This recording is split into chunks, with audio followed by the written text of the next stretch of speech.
Alright guys, I'm in the new truck. It's not new. I got rid of a new truck to get a really old truck. So it is a 2004 Chevy Silverado. It's got the 5.3 motor in it. I'm not going to talk too much about it. It's bare bones, work truck, crank windows, blah blah blah, steelies, you know, the whole 9 yards. Rusty, just like all of them. We'll show you the rockers. You know, they're all notorious for this. But yeah, I thought I'd throw that in this video. And we're gonna hop right back into the Festiva. Here we have it sitting. Got these welded in. That was the last thing we did to it. So now I'm going to cut up a Subaru hood, and that is going to be our piece down here. We check out a little bag of goodies. That's the wrong bag of goodies. So in here we have a couple parts that I had gotten from the Festiva. The rear brake light, the third brake light rather, on the Festiva is really poop. So I got one of these. It's an LED one. I'm gonna be putting it at the top, kind of like how most trucks are, you know. And for the latch system for the tailgate, I have some of these barrel bolts, but I'm not sure that those are gonna work exactly how I want to, because they're not spring loaded, and if they were to come open, it just wouldn't be too great, you know. So I don't know if I want to rely on those entirely, but we'll see. We have some self tappers here, and those are to hold down our diamond plate for the rear. That way, you know, we start looking like a truck a little bit. I don't have any on this truck, but you know how the plastic caps go here. I'm going to be putting diamond plate caps on the Festiva. Keep calling it Fiesta. Got these little pins. I think I could make a little rod and then drill a hole in it and put these in it. There's no way that this little spring-loaded piece is going to come open, which is why I kind of like that idea more than these. But I got both just in case, so I don't have to run back out and pick those up.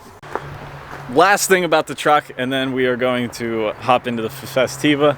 My dad works at an auto store, and they have a garage there, blah blah blah. This guy was really fed up with this truck. He just wanted to get rid of it. I think he called the tow truck in, and blah blah blah, whatever happened. There's a toolbox that was on his truck, and my dad ended up giving it to me. Like, he called me up, I just went and picked it up with the Ranger, but it didn't fit the Ranger, but it came off of a Silverado. Therefore, it's going on my Silverado. So I'll have a little toolbox back there. That way, some of my junk that I have in here that I keep, even in the Ranger, I kept in the bed, which isn't probably the best place.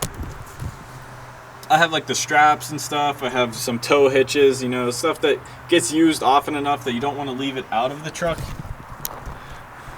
So I can throw them in that toolbox, and so that's pretty neat. I popped off the covers for both the fuel tank and the pump, and also the filler neck. And I think that's going to be needed to get my angle iron laying down in there. I measured it out, 52 3/4. I have the angle here. This is actually a bed frame. I always pick these up whenever I see them because angle iron is not cheap, and it's real cheap when you pick it up for free. So I'm gonna cut that on the new Bauer Harbor Freight cutoff wheel saw, whatever you want to call it. And we'll see how she runs.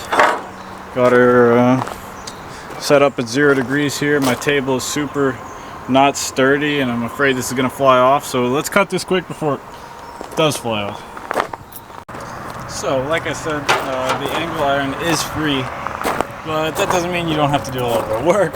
I tried a couple different methods just to get these brackets off. I tried drilling them out, I tried to cut them out, and now I found the best course of action is to actually take a hammer, a punch, and a chisel.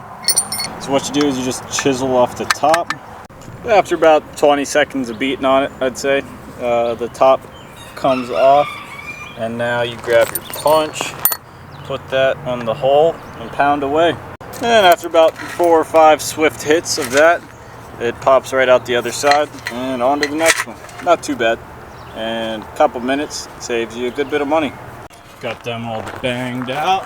Now we're gonna test fit it in the car real quick. I think one of my cuts were off. I didn't really line it up, which is just a dumb, stupid, silly mistake. We'll see. So we're touching that little, we're aiming for this pillar right here. And then over here, yeah, it looks like I cut her just a little bit too long, but we'll throw it on the chop saw, cut about a ½ inch off. Big shout out to my dad. Dude just has pretty much an answer for everything. It's pretty great.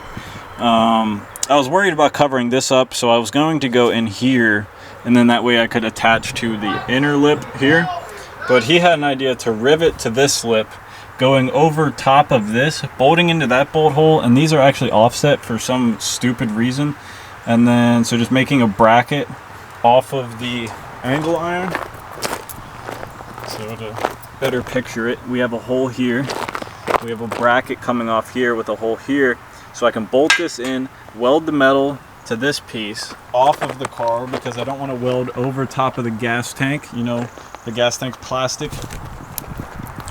Plastic and hot stuff equals a big boomy when there's gas inside of the plastic. So we're not going to make a big boomy. And then, yeah, so I'm going to weld off of the car, and then whenever it goes onto the car, it will just be riveted on. So I can drill out rivets anytime I want to if I had to replace the fuel pump. It's been going for 280,000 miles. It will probably need done eventually. But also at the same time, it's been going for 280,000 miles. Maybe it'll just never die. I don't want to be caught in the predicament, so this is how we're going to do it. So I had this random bracket laying around the shop. Not sure exactly where it came from, but the hole is perfect sizing for the bolt, which is great. I have drilled out that one. So what we need to do is get rid of these sides that are on it, and then we will weld this to that, something like so. And then bada bing, bada boom, our hole. We can just move this wherever, and I'll mark it, and then tack it down, weld it right where we need it to be. And then we should be good. We can start welding this sheet metal onto it. I found this hood. I was going to use that hood, but I explained in the last video it is aluminum. I can't weld aluminum, especially can't weld it to steel. So I'm going to cut a piece out of this. Hopefully this is big enough. I haven't even measured it yet, but just don't want to buy metal, so that's my way of getting around that. So I've got this massive freaking anvil here, and I just beat the living poop out of this instead of cutting it. As you can see, I started to cut it, but it was just going to take so long. This is really thick metal. It didn't fit into my little saw there, just because it was such a small piece. It just didn't work. So we flattened it out enough. I'm plenty happy with this. So now it's time to start marking where we need it. Fabrication 101. On, off, on, off, on, off, on, off, on, off, until you get it to fit. Got my bracket welded on there. I laid a couple tacks and then just one decent bead, which is more than plenty for what this will be doing. Now, before I even put this back in there, I did already test fit it. So, just chopped up this Subaru hood. Had to cut 2 pieces to form the length that I needed. But here we are. Not too shabby if I don't say so myself. Alright, so this is the ugly side, but this is the normal side. And I got her all tacked up. She's pretty much together. The only problem is, and I even marked the line on the other side of this, but I don't know how. I stuck out too much metal on this side, so I'm just going to slowly trim that with these little snippies until she fits down in, because right now I can't even check the fitment because it doesn't fit down into the bolt holes. I can't even get it to lay down, so a little bit of trimming, we should see what we're working with. Alright, day number 3 working on this thing, and I think today is the day we get to drive it. I'm going to be snipping some of this because I want to run a sealant above that just so I don't get any water in there. And I don't have enough space to do that because it's so close to the weather strip on the window. So we're just going to pop this piece out. I have a little bit more welding to do anyway, so not too big a deal. When using spray foam, you just fill it with trash to take up the spot.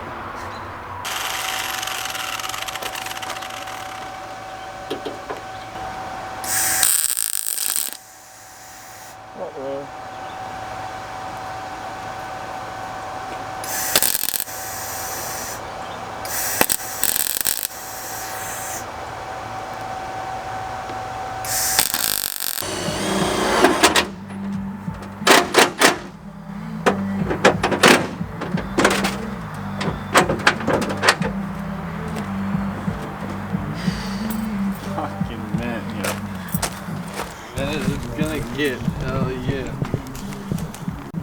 I need this job, or yeah. I need this car to do DoorDash, which is halfway my job at the moment. So it's been 3 days, that's long enough. I need to stop filming as much, get shit done.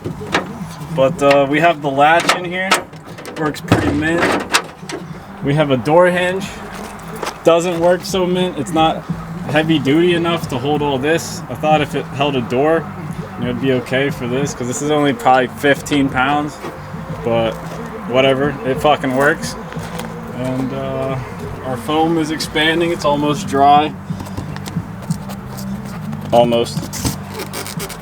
And she's definitely gonna be on the road today. You know. It looks so stupid. So she just went on her first little drive here, and I got a bunch of looks going through town. It was pretty awesome. The thing just looks sweet. It just looks sweet. Definitely something you don't see every day, and that's what I like to build. That's what I like to do. So that's gonna wrap it up for today's video. Obviously, hopefully from the walk around you guys saw the last little touch-up pieces that I put on. We just covered up the jagged edges, if I can speak, with this metal. Doesn't look great, you know, had to kind of make it work, but better than having jagged metal out. And also we got the bed sides here out of diamond plate, which I think they fit pretty well. Make it look more like a truck, you know. In rust we trust. Don't mind that. But thank you guys for watching. Next video we'll definitely be doing some body work on this thing. I got to get some more spray foam because I actually did not get enough. But it's on the road, so like I said, I have to do DoorDash deliveries and stuff, so I can do that now. And yeah, that's about all I wanted. The seals, there is no seals actually. There's a million air leaks and it's really noisy, but it's really hot out anyway, so it doesn't much matter. Thank you guys for watching. Be sure to stay tuned if you guys want to see the finished product. This is only version 1. Version 2 is going to look pretty sick. And then version 3, like I said, my friend Xavier, he's got something hidden up his sleeve. He has a skill that is pretty nice. So yeah, subscribe to stay tuned to see that. Peace.